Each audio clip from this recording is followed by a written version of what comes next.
Hi students, this is week 10 of sociology class. So this is our first lesson of week 10. We're in the middle of unit 3 and unit 3's test is coming up probably at the end of week 11 is when you'll have that announcement for unit 3's test. You should be working on project 2 right now because the first half of unit 3 is all the information that you need about the different types of poverty, about human development index, about life chances, and the basics about social stratification in the United States and around the world. So if any of those things I just rattled off sound different to your ears, then you need to back up. You need to maybe stop this video and go back to week 8 and watch everything from week 8, some of which was actually in the face-to-face classroom before the quarantine happened.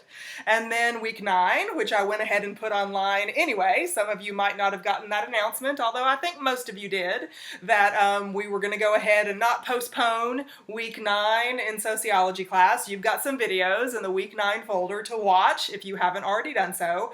And those week 9 videos especially are useful for project 2 so that you can ace that thing. Make a 50 out of 50 on that thing and move on. So week 10 is going to build from weeks 8 and 9. Now we've had spring break in there in between, and so there might have been a little sleeping going on, but I need you to, brush out the cobwebs out of those corners of your mind and get your sociology thinking caps on again, because we're going to continue talking about this social stratification stuff. Okay?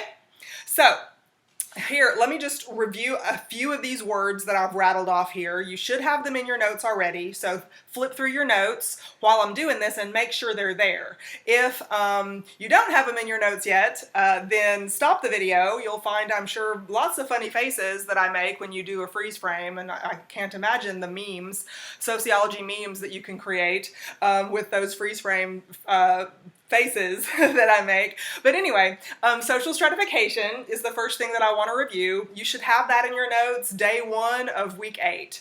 Social stratification is a ranking that exists in the macro level of society, categories of people that have differing levels of control or access to the social resources that are available in a society. Social resources, there's another key term that you need to be able to understand when you hear it spoken. It's not something that you need to have to flip back in your notes and look up a definition for. Social resources are raw materials, political power, voice, privileges, rights in society, money-making opportunities, education, jobs, the achieved statuses, and those pathways or methods of achieving status in society, socioeconomic status in particular, that allows us to have the American dream. So, wow, that was a lot, and you probably don't have exactly that definition of social resources in your notes from previous lectures, but social resources are limited in amount. So a society, which is a huge thing, a macro scale thing, society is a big thing. Society has a certain amount of social resources available to everybody who lives in that society. However, what we have maybe put the question in your mind in these last couple of weeks, are social resources really available to everybody? Or do some categories of people in society have control of, ownership, access to most or all of the social resources that exist, which leaves the rest of us not to have any control, ownership, or access to those social resources? The American dream says we're supposed to be able to achieve success, at least by the end of our lifetime. And most of us in our society, how do we measure success? We measure it through stuff. We measure it through money. Some women will say, I measure it through, is my family happy? That's a great thing to say, but let me ask you, how much does that family cost you, honey? Money is where it is for people in the United States. Estadounidenses love money and stuff. So that's our society. Okay, so we know that not everybody in our society has the same life chances as the next person. Now I'm using micro scale words here, me, you, person. Not everybody has the same life chances, but that depends upon your degree of life chances that you have, depends upon your position, your category of people in society. Are you a member of the underclass, like Lolly? We watched that short video about Lolly and her kin from week 9. Are you a member of that class? Well, your life chances will differ if you are a member of that class compared to the middle class or compared to the lower upper class. And of course I'm doing this in the air because I'm envisioning that ladder that we've drawn I don't know how many times in our notes that you should be referring to when I'm reminding you of these topics.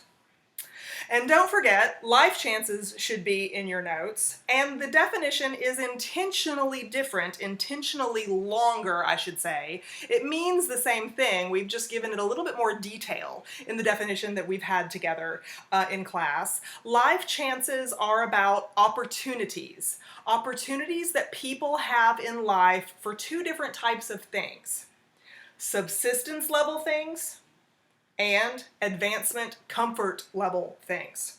So make sure that you have those 2 distinctions in your notes, and I'm going to be looking for that kind of distinction that you make on Project 2 when you're answering those questions about the different types of poverty that exist and how life chances works into the different types of poverty that exist.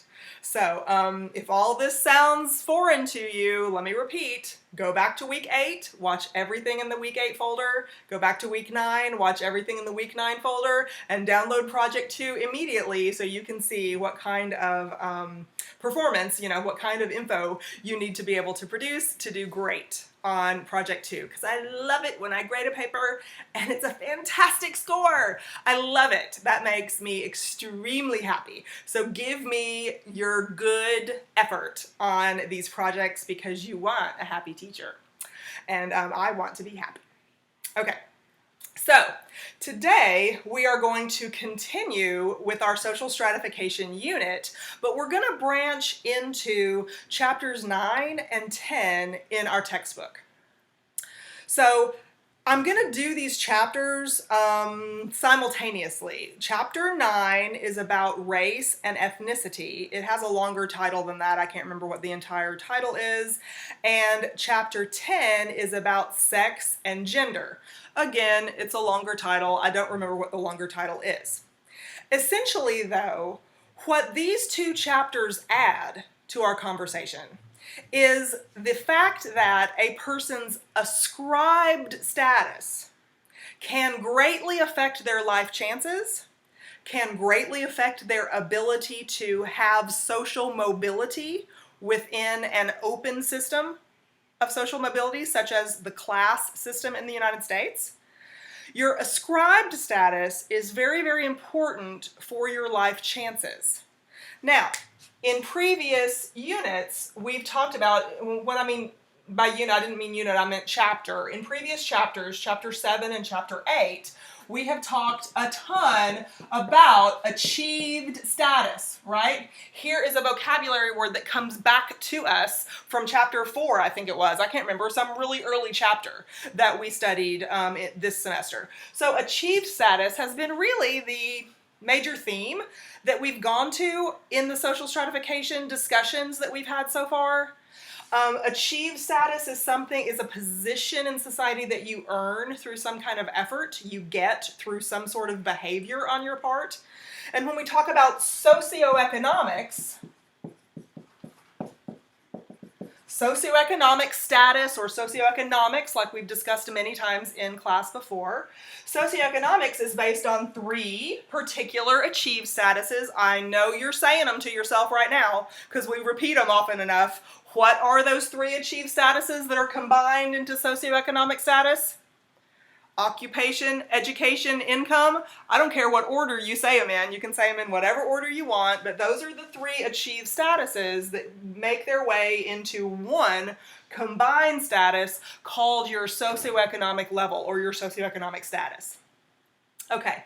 So chapter 7 and chapter 8 was really a bunch about this, not only in the United States, but also worldwide. We were looking at achieved statuses. and talking about how the American dream is affected by, you know, the effort that you put forth on your part. You're supposed to be able to literally achieve the American dream through long lifetime of work and education, and you should be able to have some kind of measure of success by the end of your life. That's the idea, the sociological idea behind the American dream. It's about achievements.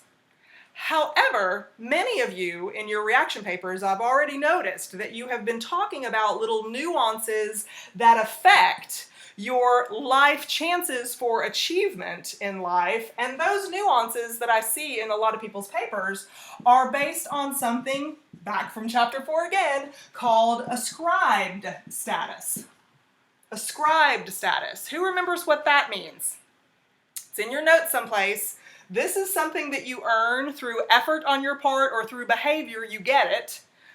Ascribed status is a position that we get in society that is assigned to us by that society. It's assigned to us by the macro scale social structure, by the social facts that exist in that society pertaining to the category of people into which you are born. So ascribed status is something that we get through no effort of our own. We're either born into it or it is assigned to us later on in life. And it's interesting, the conversation about social inequality and social stratification becomes even more interesting than it has been in past classes with you when you overlap not only all these discussions about achieved statuses and socioeconomic class, which is what that 7-rung ladder represents, right? The 7 socioeconomic classes in the United States that Eric Gilbert discusses in our textbook. But also ascribed status. This is a position that you get assigned to you through birth, your category of people that you belong to at birth, or it's assigned to you later in life without any sort of choice. You don't have a choice in it, okay? So chapter 9 and chapter 10 on race and ethnicity and sex and gender, these are ascribed statuses. And it turns out, when you look at these ascribed statuses, your position within society, your ability to move within the social stratification system is affected by your ascribed status, something you have no control over whatsoever. It's ascribed to you. So, in this part of this unit, these 2 chapters combined, I'm going to talk about some general overarching topics. Let me erase this and talk about the 2 different topics that we're going to kind of use as a theme for chapters 9 and chapter 10. But then I'll put this lesson in smaller chunks. I know that you're used to, if you're my face-to-face student, who now we're doing this from home, I know that you're used to that hour and 15 minutes with me, and you know, online students can attest to this because the videos are so long, but you know I never let you out early. So sorry for that, not sorry. Anyway, these lectures are going to be a little bit shorter. They're going to be chunked kind of into little sections, so you might end up with like 3 or 4 short lessons that you have to watch for each day's worth of class that we're unable to have together. So I hope that you will text me your questions that come up, some of that discussion that we would have in class together. I know online students often text me questions, but now you face-to-face students, you do the same thing. Of course, I'm not going to be able to check them right now this moment while you're watching this video, but I will be getting back to you as soon as I see those questions from you, and I will address each individual question as you pose it, okay? So, the overarching themes about social stratification that we're going to talk about in chapter 9 and chapter 10 is the difference between 2 kinds of categories of people. One of them we call dominant groups, okay? And the other one, I'm going to put a verses in here, the other one is subordinate groups. Okay, so dominant groups versus subordinate groups. I'm going to give you some key points, I guess, some key words that each good definition of these two words would need to include. Okay, so I'm not going to write out long sentences. You see my new whiteboard that I got for our classes together. It's not very big though, so I'm just going to put those bullet points down that are the key words that any good definition of these two concepts would need to include for it to be correct. Okay, so dominant groups versus subordinate groups. First, let me address this word groups. In Chapter 4, we learned that social groups for sociology has a very specific 4-part definition. You have to have each of those 4 parts, check boxes by each of those 4 parts for it to be a social group. This concept here is a little bit misleading because actually what we're talking about here, dominance versus subordinates, these are categories of people on the macro scale. Both of these two things are. This one is also categories of people on the macro scale. Okay? So in other words, categories of people, that's a vocabulary word from like January or sometime back then when we were having class. But this is a macro scale chunk of people in society that share the same social characteristics. So for instance, right now during this coronavirus crisis, you hear about people who are in high-risk categories. Well, this is a sociology word that they're using when you hear this in the news or you see it on Instagram or whatever, however you're getting your news. Categories of people are so numerous, the people within each category are so numerous spread out across the population that this is a macro scale kind of concept. So you've heard in the news people 65 or older are in a particular risk group. Well, the category of people in the United States who's the risk group is 65 and older in that case, right? So categories of people are huge numbers across the macro scale population that have certain characteristics in common with each other. When we're talking about dominant versus subordinate groups, the categories of people fall out, or the characteristics they have in common fall out this way. So dominant groups have advantages in society. They have greater advantages because of the structure of society itself. The structure of society benefits them by default, so to speak. I will be talking about patriarchy and what the concept of patriarchy means in another chunk of this lecture, because that patriarchy is it's a social organization where dominance, males fill the dominant category in society. So, for instance, if your category of people has more advantages by the default social structure, by the social facts that exist in society, then just by waking up every day, you have an easier time with life, fewer obstacles to achieve your goals, easier perhaps to achieve the American dream, if you would like, to put it in that context. So dominant groups are categories of people who have advantages. They have access to social resources. You could even say control of social resources. I'll do that. I'll say control / oops, my L looks like a slash there. Control / access to social resources. Greater amounts of control and access to social resources. Dominant groups have. They are advantaged. They have benefits in society. Society benefits them. Their idea of norms better fits with the people who make the rules. For instance, when we talked in the deviant behavior chapter that people in power are able to make rules, and therefore the more in common that you have with the category of people who are in power, the easier time you have in society. And let me not forget to stick the word power up here, okay? Dominant groups have power in society, okay? This is a macro scale kind of concept, so please do not think for a moment that every single person who belongs to a dominant category feels the power, feels the benefit, agrees that they are advantaged, or see directly their access or control over social resources. It's not something that necessarily a micro-scale example of an individual would necessarily notice. But when you zoom out to the macro scale, you can see that society's social structure is organized in a way where the dominant group has benefits over the subordinate group, has advantages over subordinate group, has access and control to social resources, has more power to influence political decisions or legislation, that kind of thing. And so dominant groups have these characteristics in common. Subordinate groups, on the other hand, we're still talking about macro scale numbers of people here, but we are talking about people who are disadvantaged by the social structure.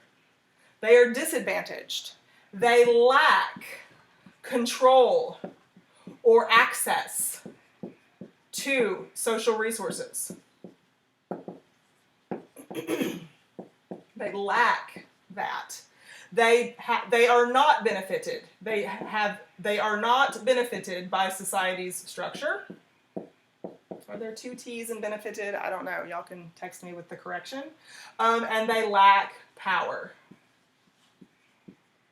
They lack power in society. And so really, when we look at these two topics from Chapter 9 and Chapter 10, remembering the theme that social stratification is what we're talking about here, when we look at these two dominant, subordinate categories of people, this is really what chapters 9 and 10 are all about. We're going to look at how different ascribed statuses can, by birth, default, if you will, somebody into a subordinate group in society before they've ever had a chance to have any sort of achieved status behind them. They already have a mark against them, so to speak, because the social structure defines certain categories of people as dominant and other categories of people as falling beneath that dominance in some kind of way. And so that's what Chapter 9 and Chapter 10 are all about. And each of the next mini lectures that we have are going to be on those themes. The next kind of thing that we're going to look at is what patriarchy is. And we're going to look at the characteristics of subordinate groups. We have some sociology and sociocultural anthropologists who have come up with a list of 5 different characteristics to identify subordinate groups in a society. So we will look at that. And we will also get some clarity on the difference between what we mean in social science when we say race and ethnicity. Those two words are not interchangeable. You cannot use them interchangeably. They have distinct definitions. And we're also going to get some clarity on the definitions of what sex means from a social science standpoint and what gender means from a social science standpoint. Those are also two concepts that are very often confused in society, used interchangeably, and they can't be used interchangeably. They don't mean the same thing at all. So we'll get some clarity on that, and we will look at those ascribed statuses and how it can affect your ability to have upward social mobility, to engage in that American dream getting that we've been talking about for months now, and that you're embarking your life probably to achieve. So that's what our next few mini lectures are going to be about, with this as the overarching theme underneath the umbrella of social stratification. Please text me with questions. You know where to find me, and I look forward to hearing from you. Bye.